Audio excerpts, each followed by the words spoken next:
మరి భరోసాగా ఉండాలి భార్యలు భర్తలకి కొన్ని సందర్భాల్లో. ఇక్కడ ఆవిడ లేదు అలాగా. స్నేహితులు వచ్చారు, స్నేహితులు వచ్చి కొంత బలపరిచారు. చూడండి యోబు గ్రంథం 6వ అధ్యాయం, యోబు గ్రంథం 6వ అధ్యాయం, క్షమించండి 5వ అధ్యాయం 19వ వచనం. 6 బాధలలో నుండి ఆయన నిన్ను విడిపించును, 7 బాధలు కలిగినను నీకు ఏ కీడును తగలదు. హల్లెలూయా. క్షామకాలమున మరణము నుండి యుద్ధమున ఖడ్గ బలము నుండి ఆయన నిన్ను తప్పించును. చప్పట్లు కొడదామా? హల్లెలూయా. 18వ వచనం కూడా చదవండి. ఆయన గాయపరిచి గాయమును కట్టును, ఆయన గాయము చేయును, ఆయన చేతులే స్వస్థపరచును. పక్కలు చెప్పండి, దేవుని చేతులే నీకు స్వస్థతనిస్తాయి. ఆయనే నీ గాయములు కట్టేవాడు. 6 బాధలు నీకున్నా దేవుడే నిన్ను విడిపిస్తాడు. 7 బాధలు కలిగినను నీకు ఏ కీడును తగలదో. హల్లెలూయా. అబ్బా నాకు బాధల మీద బాధలు వస్తున్నాయంటే వాటిని భరించాలి అంటే ఆ వ్యక్తికి ప్రార్థన ఉండాలి. పక్కలు చెప్పండి, నీకున్న బాధ నీవు భరించే ఓర్పు నీకు ఉండాలంటే ప్రతిదినం ప్రార్థన చేయాలి, వాక్యం చదవాలి. అప్పుడు నీలో విశ్వాసం వస్తుంది. సరిగ్గా చెప్పండి, విశ్వాసం వస్తుంది. హల్లెలూయా. కొంతమందికి చదువులో సమస్య ఉంటుంది. నేను ఎంత చదివినా నాకు మార్కులు సరిగ్గా రావట్లేదని బాధపడుతుంటారు. నేను ఎంత ప్రార్థన చేసినా నాకు పెళ్లి కావట్లేదని బాధపడేవాళ్ళు ఉంటారు. నేను ఎంత కష్టపడినా నాకు ఉద్యోగం రావట్లేదని బాధపడేవాళ్ళు ఉంటారు. సంవత్సరం అంతా కష్టపడినా నాకు అప్పే మిగులుతుందని బాధపడేవాళ్ళు ఉంటారు. నీకు ఎన్ని బాధలు ఉన్నప్పటికీ కూడా ప్రార్థన చేయటం మానొద్దు. ఆ ప్రార్థన నిన్ను లేవనెత్తుతుంది. ఆ ప్రార్థన ఈ బాధని తట్టుకునే శక్తినిస్తుంది. ఆ వాక్యం బాధలలో నీకు నెమ్మదిని కలిగిస్తుంది. నీవు ఎంతైతే బాధపడతావో దేవునికి ప్రార్థించటం ద్వారా ఓర్చుకునే శక్తిని పొందుకుంటావు. రెండోది, నువ్వు ప్రార్థన కొనసాగిస్తూ ఉండగా ఎంతైతే నువ్వు కోల్పోయావో, ఎంతైతే నువ్వు శ్రమలు అనుభవించావో అందుకు 30 రెట్లు, 60 రెట్లు, 100 రెట్లు నువ్వు దీవెన పొందుకుంటావు. హల్లెలూయా. యోబు ఓర్చుకున్నాడు, నోటితో తప్పు చేయలేదు, పక్క మార్గాల్లోకి అడుగు పెట్టలేదు. ఆయన దేవుని మార్గములో నుంచి ఆయన అట్టుగాని ఇట్టుగాని తొలగలేదు. పక్కలో చెప్పండి, ఎన్ని శ్రమలు వచ్చినా దేవుని మార్గంలో నుంచి అటు ఇటు తొలగకూడదు. దేవుని స్తోత్రం. అటు ఇటు తొనకలేదు ఆవిడ. అతను యోబు తొనకలేదు, నిలబడ్డాడు అలాగా. యోబు గ్రంథం 42వ అధ్యాయానికి వెళ్ళండి. 42వ అధ్యాయం, అందరు వెళ్ళాలి. యోబు గ్రంథం 42వ అధ్యాయం 12వ వచనం. యెహోవా యోబుని మొదట ఆశీర్వదించిన దానికంటే మరి అధికముగా ఆశీర్వదించెను. చప్పట్లు కొడదాం. హల్లెలూయా. పెద్దగా పక్కలో చెప్పండి. ఇప్పుడు ప్రక్క వారికి చెప్పండి, యోబు ఎంత నష్టపోయాడో. ప్రార్థన, యథార్థత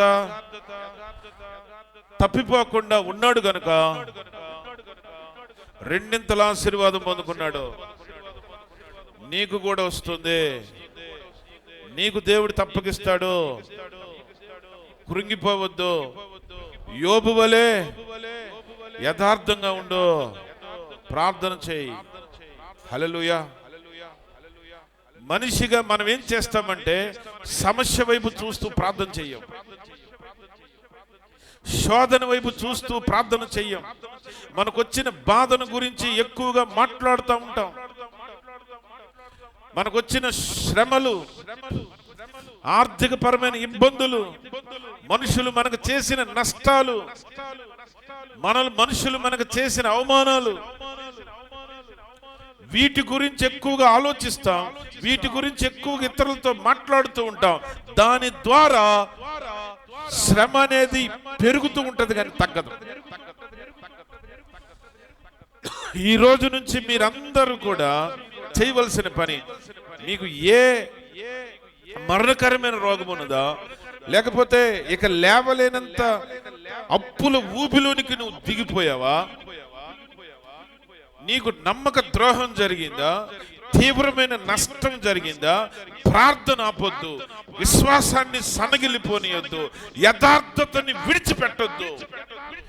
దేవుని వైపే చూడు, దేవుని మీద ఆధారపడు, ఎదురు చూడు.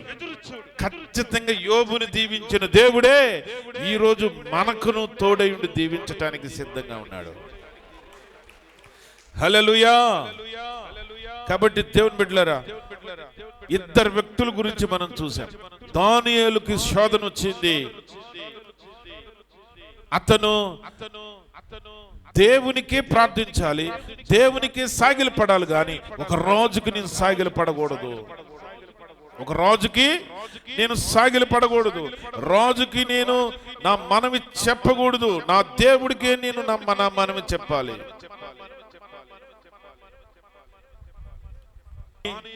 మరి ఒకానొక దినమందు తీర్పులో మన పక్కన నిలబెట్టి ఈ వాక్యాన్ని అక్కడ పెట్టి మనకు తీర్పు తీరిస్తే నిలబడగలిగే భక్తి జీవితాన్ని కలిగి ఉందముగాక. ఆమేన్.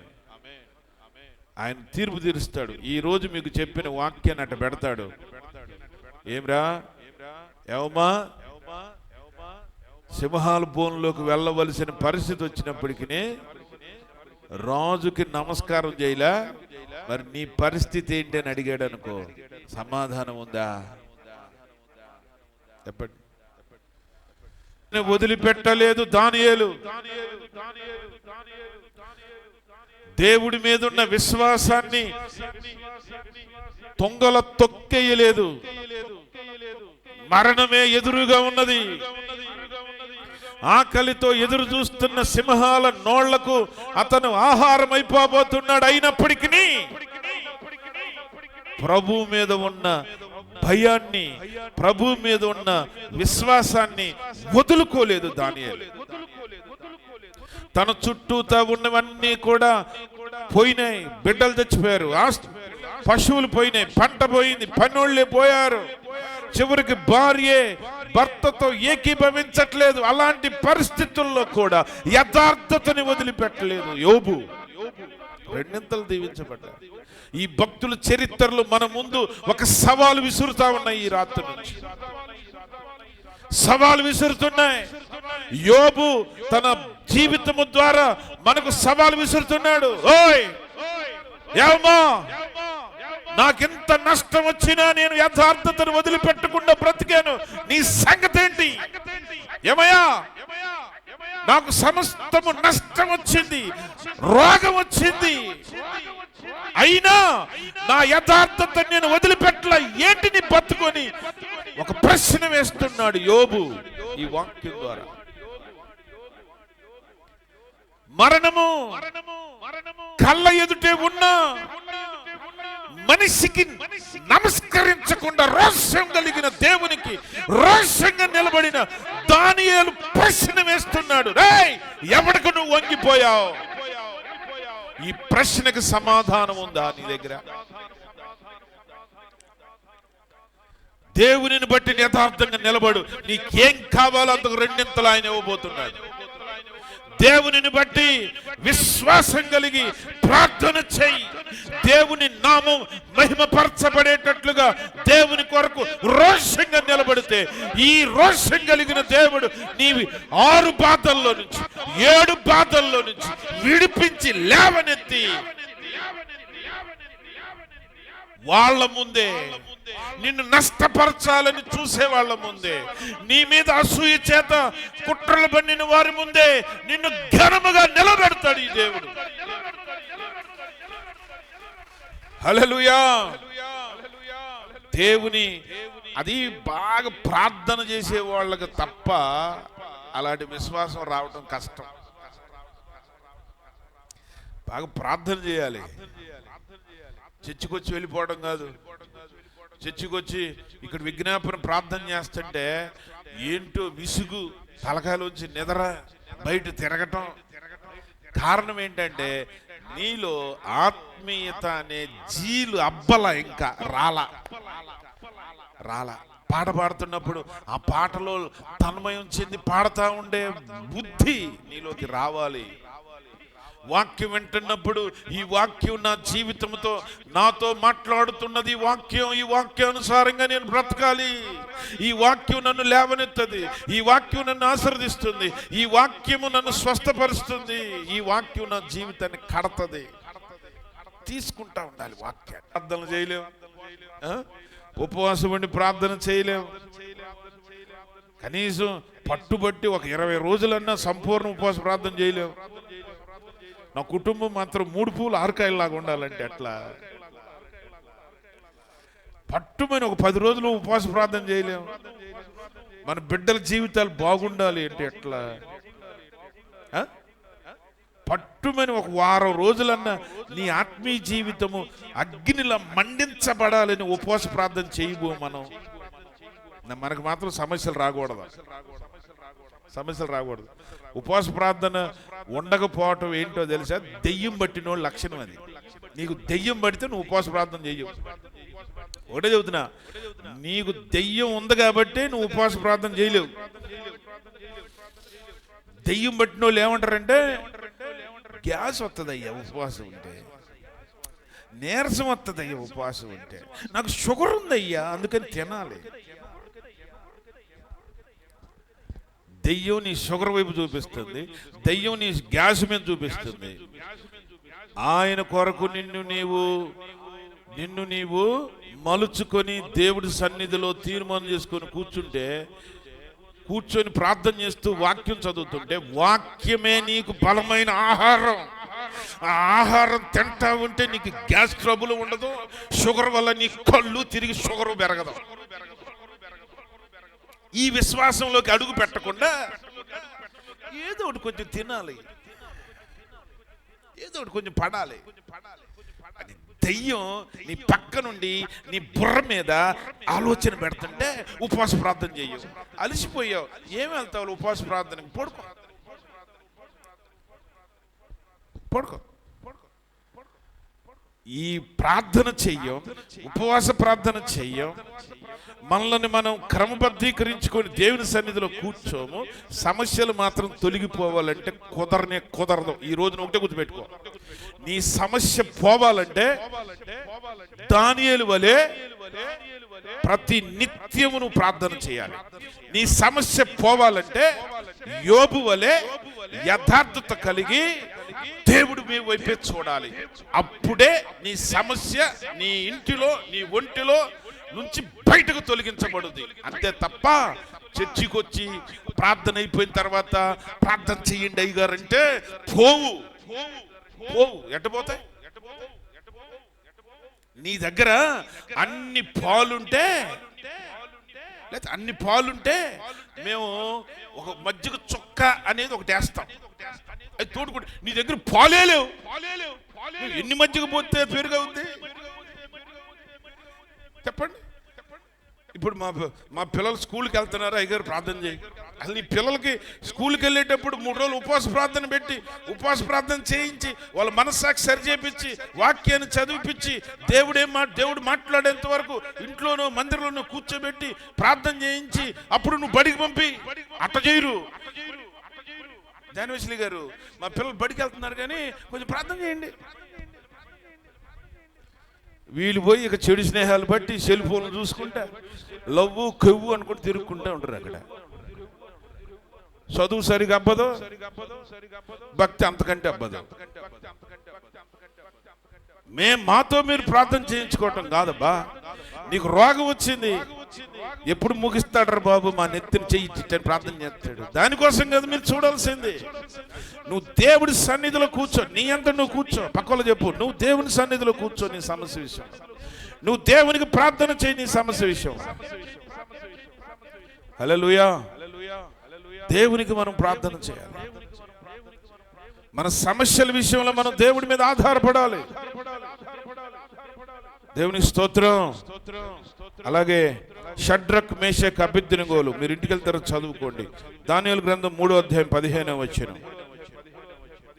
దానియేలు గ్రంథం 3వ అధ్యాయం 15వ వచనం. ఇక్కడ ఒక బంగారు బొమ్మ తయారు చేసి పెట్టారు. ఇక్కడ కూడా ఒక శాసనం చేశారు. ఈ బంగారంతో తయారు చేయబడిన బొమ్మగా తప్ప ఎవరికి నమస్కారం చేయకూడదు, ప్రార్థన చేయకూడదని ఇంకో శాసనం చేశారు. షడ్రక్ మేషక్ అబేద్నెగో అనే వాళ్ళు బొమ్మకు నమస్కారం పెట్టకుండా వాళ్ళు నమ్మిన జీవం కలిగిన యేసయ్యకి నమస్కారం చేస్తున్నారు. చప్పట్లు కొట్టండి.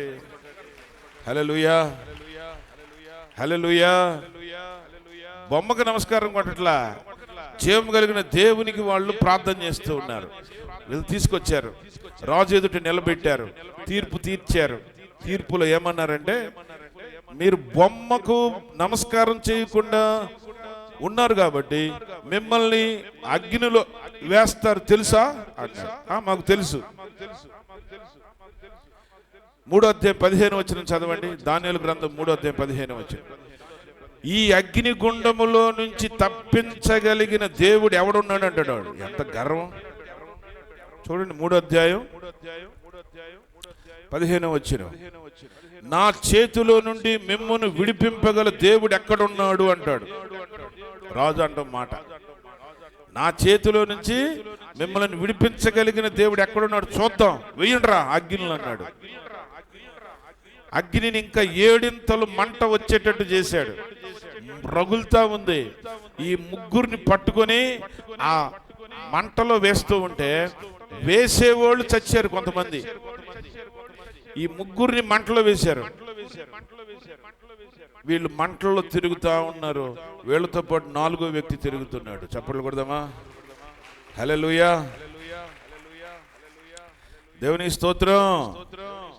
అక్కడ చూడండి 17వ వచనం. మేము సేవించుచున్న దేవుడు మండుచున్న వేడిమి గల ఈ అగ్ని గుండములో నుండి మమ్మను తప్పించి రక్షించుటకు సమర్థుడు. హల్లెలూయా. యబ్బా, మన కష్టాలు వచ్చినప్పుడు ఈ మాట మన నోట్లో నుంచి రావాలంటే నువ్వు దేవునితో ఎంత సహవాసం చేస్తే ఈ మాట వస్తుంది. నువ్వు పూజిస్తున్న దేవుడి మీద ఎంత నమ్మకం ఉంటే ఈ మాట వస్తుంది. అగ్ని గుండములో నుంచి నా దేవుడు మమ్మల్ని రక్షించటానికి సమర్థుడు. ఆ మాట వచ్చిందంటే వాళ్ళు ఎంత గట్టిగా దేవుడిని పట్టుకున్నారో, ఎంత గట్టిగా పట్టుకున్నారు. అలా పట్టుకున్న వాళ్ళు మనుషుల వైపు చూడరు. 118వ కీర్తన 8వ వచనం చూడండి. మనుష్యులను నమ్ముకొనుట కంటే యెహోవాను నమ్ముకొనుట నరునికి మేలు. రాజులను ఆశ్రయించుట కంటే యెహోవాని ఆశ్రయించుట నరునికి మేలు. ఎంత వాక్యం విన్నా చర్చి మీలాంటి చెత్తోళ్ళగా నేను వాక్యం చెప్పేదని నాకు రోత వేస్తుంది. ఒక్కోసారి రోతగా ఉంటుంది మీలాంటి వాళ్ళకి వాక్యం చెప్పాలంటే. నిజంగా చెబుతాను. మీకు చెప్పే బదులు శుభ్రంగా ఎటన్నా పోయి అడుక్కునే వాళ్ళకు, రోడ్లు ఉన్న పిచ్చోళ్ళకి చెబుతూ బెటర్ అనిపిస్తుంది. వాళ్ళకి చెప్పడం నయ్యం అనిపిస్తుంది. అర్థమైందా? చక్కగా అక్కడ తిరువూరులో రోడ్డు అమ్మటి గంగిరెద్దులు ఉండేవాళ్ళు. నేను అడవికి వెళ్ళి ప్రార్థన చేసుకుంటూ ఉండేవాడిని. ఒకరోజు దేవుడు అన్నాడు, నా గురించి వీళ్ళకి చెప్పు అన్నాడు. వెళ్ళిపోయి వాళ్ళకి సువార్త చెప్పా. ఆ రోజు ఒక అమ్మాయి పట్టుబడింది, మేరీ స్లెస్సర్ అని. ఆ అమ్మాయి పేరు అంజమ్మ. ఆ అమ్మాయి దేవుని పట్టుబడింది. ఆ రోజు నుంచి ఈ రోజు వరకు నమ్మకంగా ఉంది. అట్లాంటి వాళ్ళు 10 మందిని పోగేసుకొని చెప్పుకోవడం బెటర్ అనిపిస్తుంది. వాళ్ళు ఊళ్ళో ఉండరు, ఎక్కడో ఊరు బయట తుప్పల్లో ఎక్కడో గుడిసెలు వేసుకొని వండుకొని లేక ఏదో తింటా ఉంటారు. అసలు నాకు అనిపిస్తుంది, అసలు ఆడ పోయి 4 ముక్కలు వాళ్ళకి చెప్పుకొని మొత్తం తిని పడుకుంటే బాగుంటారు బాబు అనిపిస్తుంది. ఊళ్ళల్లో ఉంటాం, మంచి ఇళ్ళల్లో ఉంటాం, మంచి తిండి తింటున్నాం, చదువుకున్నాం, మంచి యేసు బైబిల్ పట్టుకోను, లేకపోతే కరపత్రం పట్టుకోను, ఇదిగో యేసు ప్రభు రక్షించునని చెప్తారా? ప్రభు నీ పాపాన్ని తీసివేశాడు కదా, అది చెప్పగలవా? కరపత్రం తీసుకెళ్ళి యేసు ప్రభు నీ పాపాన్ని తీసివేశాడు, నా పాపాన్ని తీసివేశాడు. లోన్లు తీసుకుంటే మనోళ్ళు 4 నెలలు కూడా ఉండవు, వెళ్ళిపోతాయి. కానీ పాపం పరిహరించబడితే తాగుడు పోతే కుటుంబం బాగుంటుంది. శాశ్వత పరిష్కారం ఇచ్చేది యేసయ్య సన్నిధి. దేవుణ్ణి ఎంతగా తెలుసుకుంటే అంతగా మనము దేవునిలో బలవంతులుగా అయిపోతాం, విశ్వాస వీరులుగా తయారు చేయబడతాం. దేవునితో మనము గడపకపోతే ములగ కొమ్మలాగా అయిపోతుంది మన విశ్వాసం.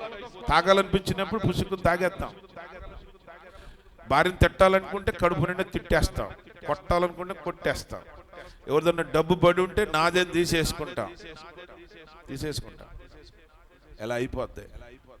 భక్తి లోతులోకి వెళ్ళారు అనుకోండి, భార్యని ఎలా చూసుకోవాలో తెలుస్తుంది, భార్య విషయంలో ఎలాగ ఓర్పు కలిగి ఉండాలో తెలుస్తుంది, భర్త విషయంలో ఎలా ఓర్పు ఉండాలో తెలుస్తుంది. పెళ్ళప్పుడు ప్రమాణాలు చేస్తారు. చెప్పండి, ప్రమాణాలు మీకు తెలిసి చెప్పండి. పాస్టర్ గారు ఏమంటాడు? కలిమి ఎందును లేమి ఎందును. ఏం పాస్టర్ గారు, పెళ్లి పాస్టర్ గారు చెప్పండి. వ్యాధి ఎందును ఆరోగ్యమందును, కలిమి ఎందును లేమి ఎందును. డబ్బు ఉన్నప్పుడు డబ్బు లేనప్పుడు, ఆరోగ్యం ఉన్నప్పుడు ఆరోగ్యం లేనప్పుడు నిన్నే హత్తుకొని ఉంటా, వేరొకరిని హత్తుకోను అని ప్రమాణం చేశారు కదా. ఆ ప్రమాణాల ప్రకారంగా బ్రతుకుతున్నారా? చెప్పండి, నిజంగా బ్రతుకుతున్నారా? దేవుని ఎదుట, సంఘం ఎదుట, దైవ సేవకులు ఎదుట ప్రమాణం చేసి పెళ్లి చేసుకున్నారు. ఆ ప్రమాణాల ప్రకారంగా బ్రతుకుతున్నారా? ఆత్మీయతలో ఎదిగితే, ప్రార్థనలో ఎదిగితే, దేవుడు యొక్క శక్తిని ఎక్కువగా తెలుసుకున్న వాళ్ళు ఆ ప్రమాణాల ప్రకారంగా నిలబడగలుగుతారు. ఒకవేళ ఆ ప్రమాణాల ప్రకారంగా ఒకసారి అరసారి తప్పిపోవచ్చు, మనుషులుగా తప్పిపోవచ్చు, కానీ తిరిగి మళ్ళీ సెట్ అయిపోతారు, ఏదో ఒక రోజు సెట్ అయిపోతారు. అందుకని వాక్యములు బాగా ఎదగాలి, ప్రార్థనలో దేవుడు ఎదగాలి, నీ దేవుడి గురించి నువ్వు గొప్పగా తెలుసుకోవాలి, నీ దేవుడు ఎంత గొప్పవాడో నువ్వు తెలుసుకొని అలా పలకాలి. వీళ్ళు ఏమంటున్నారంటే, మా దేవుడు మమ్మను తప్పించుటకు సమర్థుడు, మా దేవుడు మమ్మల్ని రక్షించుటకు సమర్థుడు. అయినా పర్వాలే, ఒకవేళ రక్షించకపోయినా పర్వాలేదు, అగ్నిలో చావునైనా చస్తాం, కానీ నీకు మాత్రం నమస్కారం పెట్టమన్నారు. మా దేవుడు మమ్మల్ని రక్షించకపోయినా పర్వాలేదయా, ఈ బొమ్మకు నమస్కారం చేయమన్నారు. అంతే. నువ్వు నాకు సహాయం చేయకపోవచ్చు గాక, నీ తరపు నుంచి నాకు రావాల్సింది రాకపోవచ్చు గాక, నా దేవుడి మీద ఉన్న విశ్వాసాన్ని నేను తప్పిపోను. నాకు నా దేవుడు కావాలి, నాకు నా దేవుడు కావాలి. నా దేవుడు నన్ను రక్షించకపోయినా పర్వాలేదు, కానీ నువ్వు పెట్టిన బొమ్మకు మాత్రం నమస్కారం పెట్టమంటే పెట్టమన్నారు. ఇదయ్య భక్తి అంటే. చర్చికి వచ్చిపోయి మన వ్యవహారంలో మనం బ్రతికేది కాదు భక్తి అంటే. శ్రమ వచ్చినప్పుడు, అపవాది శోధించినప్పుడు దేవుని కొరకు నిలబడతావే, అది అప్పుడు తేలుద్ది భక్తి అంటే ఏంటో. అగ్నిగుండంలో వేస్తే అక్కడ 4వ వ్యక్తిగా దేవుడు తన దూతను పంపాడు. 4 అగ్నిగుండంలో స్తుతిస్తా తిరుగుతా ఉన్నారంట. అగ్నిగుండంలో చప్పట్లు కొడదాం, హల్లెలూయా. రాజు దూరం నుంచి చూస్తుంటే అగ్నిగుండంలో 4వ వ్యక్తి ఉన్నాడు. రా బాబు, ఓయ్ మంత్రి ఎడ్రా, మనం ముగ్గురుని కదా వేసింది, ఆ ముగ్గురే. 4వ వ్యక్తి దేవుని దూత రూపముతో తిరుగుతూ ఉన్నాడయా. ఎవరే బాబు, ఎవరే? బయటకు తీస్తే వాళ్ళ చొక్కాలు వాళ్ళ వెంట్రుక కవురుకుపోలేదు, వాళ్ళ చొక్కాలు కాలిపోయిన వాసన కూడా లేదట. ఇది మనం నమ్మిన జీవము కలిగిన దేవుని యొక్క అద్భుతం. హల్లెలూయా. కాబట్టి దేవుని బిడ్డలారా, షడ్రకు మేషకు అబేద్నెగోలు కావచ్చు, దానియేలు కావచ్చు, యోబు కావచ్చు, వాళ్ళకు వచ్చినటువంటి శ్రమల విషయంలో దేవుడి మీద ఆధారపడ్డారు వాళ్ళు. ఇక చివరిగా అపోస్తులుడైన పౌలు గురించి మాట్లాడుకుందాం. మీరు ఇంటికెళ్ళిన తర్వాత చదువుకోండి. అపోస్తల కార్యములు 27వ అధ్యాయం 1వ వచనం నుంచి 44వ వచనం వరకు చూస్తే, పౌలుని బంధించి ఖైదీగా చేసి ఓడలో తీసుకొని పోతున్నారు. సముద్రములో తుఫాను రేగింది, ఓడ అల్లకొల్లోలం అయిపోతా ఉన్నది. ఏమండి, ఓడలో ఉన్న వస్తువులు కూడా సముద్రంలో పడేశారు. అయినా కానీ ఓడ అదుపులోకి రావట్లేదు. అప్పటికి వాళ్ళు చాలా రోజులు అవుతుంది అన్నం తినక. అన్నం తినడానికి కుదరట్లేదు వాళ్ళకి. అలాంటి పరిస్థితుల్లో పౌలు ప్రార్థన చేసినప్పుడు దేవుడు తన దూతను పంపి, నువ్వు భయపడొద్దు, ఈ ఓడలో ఉన్న వాళ్ళందరినీ నీకు అప్పగిస్తున్నాను, నువ్వు భయపడొద్దు, ఈ ఓడ ప్రమాదంలో నీకు ఏ హాని కలగదని దేవుడు తన దూతను పంపి రక్షించాడు. హల్లెలూయా. కాబట్టి దేవుని బిడ్డలారా, మరి మన ప్రయాణాల్లో కూడా దేవుడు తన దూతలను పంపి మనకు క్షేమాన్ని ఇస్తాడు. మనల్ని రక్షించుటకు సమర్థుడు, మనకు శ్రమల్లో రక్షించుటకు సమర్థుడు. పక్కలో చెప్పండి, శ్రమలలో రక్షించుటకు సమర్థుడు, ఆపదల్లో నుంచి రక్షించుటకు సమర్థుడు, శత్రువుల నుంచి కాపాడటములో సమర్థుడు, అగ్నిగుండము నుంచి తప్పించుటకు సమర్థుడు. అంటే అగ్ని లాంటి శ్రమల నుంచి నిన్ను తప్పించడానికి శక్తివంతుడై ఉన్నాడు ఆయన. సింహాల బోనులో నుంచి తప్పించుటకు సమర్థుడు ఆయన. అంటే అపవాది యొక్క కోరల్లో చిక్కుకున్నప్పటికీ మనల్ని బయటకు తీసి రక్షించేవాడై ఉన్నాడు. హల్లెలూయా. చివరిగా మన పాపము నుంచి మనల్ని రక్షించే దేవుడై ఉన్నాడు. మన పాపములు, తెలిసి చేసిన పాపాలు ఉన్నాయి, తెలియక చేసిన పాపాలు ఉన్నాయి. మనం విరిగి నలిగిన హృదయముతో, హృదయమంతటితో ఆయనకు చెప్పుకుంటే ఆయన రక్తము ద్వారా మనల్ని శుద్ధి చేసి, మనల్ని పవిత్రపరచుకొని రక్షించి, మనం చనిపోతే దేవుని రాజ్యములు మనల్ని పెడతానంటున్నాడు. హల్లెలూయా. కాబట్టి ఇక్కడ ఉన్నటువంటి మనందరం తెలిసి చేసిన పాపాలు ఉన్నాయి, తెలియక చేసిన పాపాలు ఉన్నాయి. హృదయమంతటితో ఒప్పుకొని కనుక వాటిని విడిచిపెడితే, ఒకవేళ చచ్చిపోతే పరలోక రాజ్యంలో ఉంటాం. బ్రతుకుంటే పోగొట్టుకున్న ఆశీర్వాదం తిరిగి పొందుకుంటాం. ప్రార్థన చేసుకుందాం. అందరూ ప్రార్థన చేసుకుందాం. అందరూ మోకరించగలిగిన వాళ్ళు నిలువు మోకాలు వేయండి.